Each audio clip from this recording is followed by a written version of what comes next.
This is the first part of my Actual Occult Iceberg series. The iceberg was made by me and with suggestions from you, my subscribers and chat. As usual, it goes from the more well-known mainstream stuff at the top to more arcane and even unhinged things further to the bottom. I made sure to include unique topics and tell you about things that are rarely touched upon here on YouTube, while also adding interesting aspects to already known themes. This is an Actual Occult Iceberg and there's some bangers in here, trust me. With the entries, I try to balance global perspectives, as I'm aiming for a more universal approach, as it is my goal with this channel. And the ranking is based more on how often I see these topics come up in the world and also how willing people are to talk about them. Of course, the list is not extensive. Also, a huge thank you. We just reached 500 subscribers and it's all thanks to you. You guys and girls are amazing. So make sure to, you know the rest. Tier 1. In Tier 1 we have mainstream stuff that is well known, however I give some deeper insights about them and how they connect to later entries on this iceberg.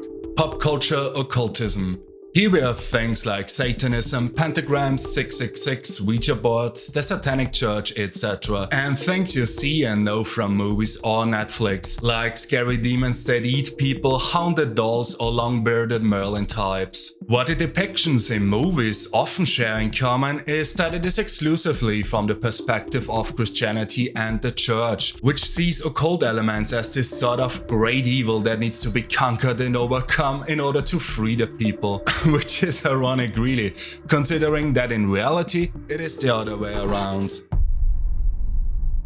The elements and topics shown are often distorted versions of practices and tools in spiritual understanding and magic. Notable mentions for this entry are Ouija boards, which are not that old. Firstly, they appeared and were marketed as such in 1890, during the heights of the seance and medium craze, which have their own mention in Tier 3. And what some don't know about Ouija boards is that it is a brand name. The term Ouija board is a trademark. The current holders of it are Hasbro. So technically, it is a board game like Monopoly is. However, the underlying principles of contacting and conversing with spirits, deities and powers is certainly not a game, and much older.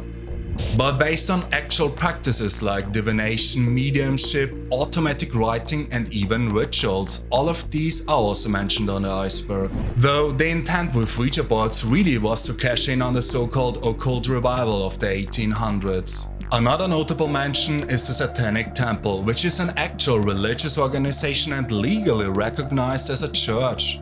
But it can be seen more of as a form of defiance from atheists towards Christianity, and for some reason they have also become quite political, similar to Freemasons. Tarot. Tarot cards date back to medieval times, but they are based on much older principles and were used in these forms as a means to escape persecution by the church. In Renaissance alchemy and Hermeticism, many Hermetic symbols were changed to represent Christian ones, or Christian ones subtly changed to represent Hermetic ones. And Tarot is a reflection of that. Tarot is used as an external tool to help with divination, remote viewing and clairvoyance, and the cards are used as triggers to tap into the astral light, data stream, matrix or whatever term you like to call this universal higher knowledge. Unfortunately, and how it is in the current year of the Kali Yuga, many opportunists saw the mystical appeal of diviners and tarot as a bandwagon to jump on and to earn some quick money with it, leading to the stigma tarot enjoys today. And they are used by phonies on TV and shows to cash in on people's worries and questions. However, this does not take away from their very real power. And whenever you see someone using tarot and being caught red-handed in a lie, it is not a representation of tarot not working or it being bogus, but rather a testament of the proficiency of the one who is using it. As it is with all occult tools, mastery defines their efficacy. Law of attraction. Often labeled as a new age or new thought concept, the law of attraction actually draws its essence from age-old teachings found in Hermeticism and, among others, Hinduism. The principle behind the law of attraction is straightforward. Manifest your desires by projecting them into the universe with a positive mindset, thereby elevating your energetic frequencies to attract what you seek and to let the universe help you in this. It is about more than just wishful thinking, it is a dynamic process of alignment and attraction. However, as we will see with yoga in this tier and actual yoga in tier 5, many new age concepts may start out with genuine intent, but have often become diluted and dumbed down over the years, stripping them of their actual magic. And law of attraction is now being seen as its own school of thought, as its own philosophy, and people often miss that it's not just enough to attract your desires with your thoughts, but also with dedicated action. This is what Evola mentioned and also why I made a video about the law of action.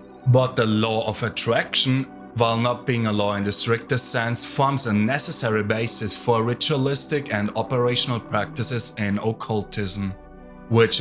Wicca is a modern neo-pagan witchcraft-based religion that emerged in the mid-20th century, popularized by figures like Gerald Gardner. Gardner himself was an interesting figure, as he himself was part of the Rosicrucian Order, a mystical and legendary order that appeared out of nowhere in the midst of the Age of Enlightenment of the 1700s. This order will get its own mention later in the iceberg. So some Rosicrucian thought influenced Wicca. Wicca also draws from ancient European pagan traditions, folklore and ceremonial magic, blending these elements together into a spiritual path centered around nature worship, seasonal cycles and magic. Wiccans typically honor a dual deity system, the goddess often associated with the moon and fertility, and the horn god associated with the sun and nature's wild aspects.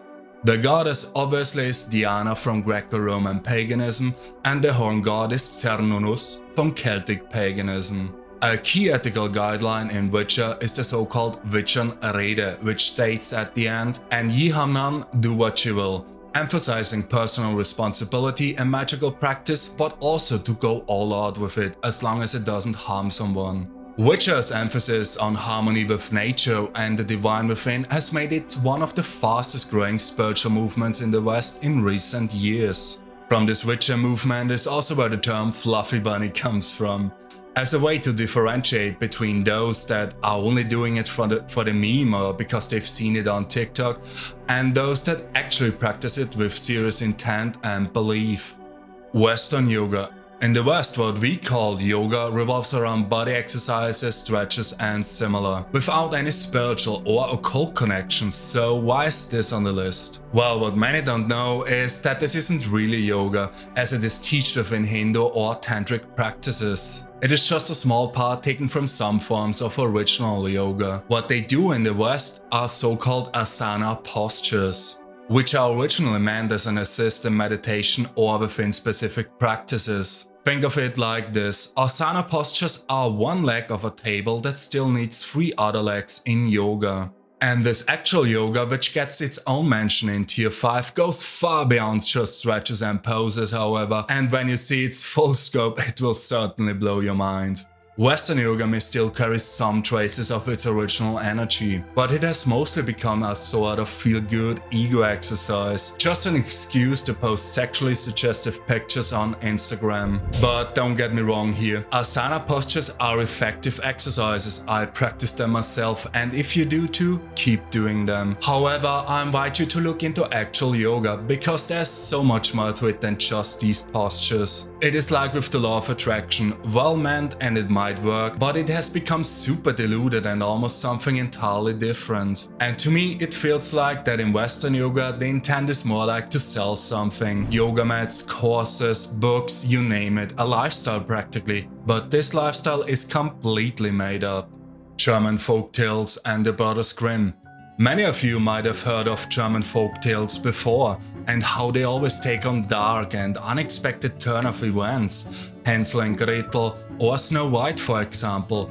Now I included this entry because there's this notion that the fables were not just meant for children bedtime stories, but to secretly convey esoteric and at their time forbidden occult knowledge within the fables. It is unknown from where the Brothers Grimm got their stories and fables, because they stated that they didn't invented them but rather collected them on their travels. However, many of the sources they cited have turned out to be wrong or to simply not exist. Their tales are also rich with vivid symbolism, which is commonly found in hermetic and magical texts. For example, in Snow White, the 7 dwarfs are seen as representations of the planets, with each dwarf having characteristics associated with one of the planets. Another more telling example is the one found in the story of the Frog Prince, where a prince is transformed into a frog. He must not only endure this lowly form as a frog, but also overcome the temptation of just remaining a frog. In this frog form, however, he is able to retrieve a golden ball from a well, a symbol deeply associated with alchemical imagery. And in his human form, he wouldn't have been able to retrieve this ball from the well. This golden ball represents the sun and the highest aspect in oneself, which can only be brought to the surface after confronting and overcoming one's lowest nature. And after laying in bed with the princess, he is able to successfully turn back into his human form, thus being able to become a king and to claim the throne. The story follows in a colorful way the magnum opus, or great work in alchemy, where a common and base being is transformed into the highest and most excellent being. But before that, the being must reach the lowest of the lowest, overcome it, master it, integrate itself with femininity, and only then can it become supreme and absolute. And there's something else. Many of the tales and fables have become very popular, even abroad, and many Disney movies are based on Grimm stories, in turn contributing to the massive success of Disney. Could it be that someone or something told the brothers Grimm what to write in order to become successful and ensure their legacy? Or did they really try to convey forbidden and secret knowledge within kids' bedtime stories? Philosophy. Philosophy is a common feature found among the occultists on this list. Almost everyone that dabbles in it often started out with philosophy or developed it simultaneously. And some of the most famous philosophers have also always been occultists. Plato, Pythagoras, Evola, Manly P. Hall, Paracelsus, and so on. All of these are on this iceberg. It seems as if a kind of philosophical view on the world is needed or necessary to fully understand all the practices and rituals. Perhaps also as a form of balance, how occultism can be integrated into your life. Or perhaps philosophy itself is a form of occultism. After all, in philosophy you try to make sense of the world and yourself, similar as it is in occultism really. And also you master your thoughts with it, similar as it is in magical practice. Superstition, folk beliefs. Superstition and folk beliefs relate to the everyday and everyman occult way of thinking, which many people who do not dabble in the occult have or do. Many of those superstitions, however, are based on actual occult aspects, and the underlying principle of superstition forms the basis for magical practice. It includes themes like supernatural causes for events, belief in supernatural causes in general, gut instinct, good or bad omen, and odd things that are reminiscent of rituals. Examples are seeing a black cat crossing your path. This is a sign of witches and bad luck, or cracking or shattering a mirror, which also means bad luck. Or, more elaborate, knocking on wood and then actually doing it. This is based on ancient Indo-European and Celtic beliefs, which state that spirits live inside trees and wood. And the idea is, by knocking on wood, you call on them to help you or to protect you, to get them outside by knocking on it. Similar as we knock on doors of houses to get the attention of the people who live inside it. Another folk belief in a similar vein is to cross your fingers and to say something like, let's keep our fingers crossed, which means to wish someone well or to wish someone luck, which is also based on Celtic beliefs. And interestingly, similar to another entry found on this iceberg, the one of mudras. Mudras are hand gestures used for rituals or meditations or rituals. But most people only associate them with like the hand gestures Freemasons or the people in the music industry do. A famous example is the OK sign in front of your eye and looking through it, which I'm not going to do here as you think I'm associated with them, which I'm not.